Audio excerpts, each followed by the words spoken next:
আমাদেরকে ইসলামের পথে বাধা প্রদান করা হয়, আর যদি আমাদেরকে আল্লাহর কোরআনের পথে চলতে প্রতিবন্ধকতা তৈরি করা হয়, শাহাদাতের রক্ত দেওয়ার জন্য শহীদি ঈদগাহে মাথায় কাপড়ের কাপড় পরে কারা কারা হাজির হবা?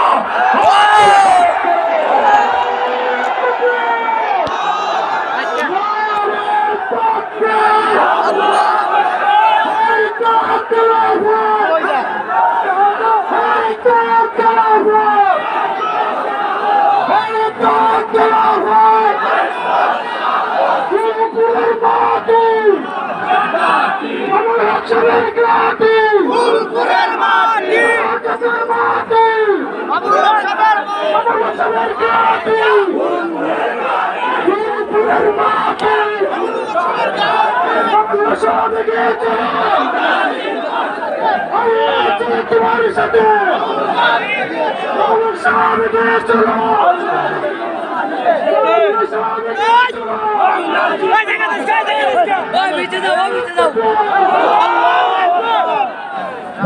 আস্তে ধীরে আস্তে ধীরে।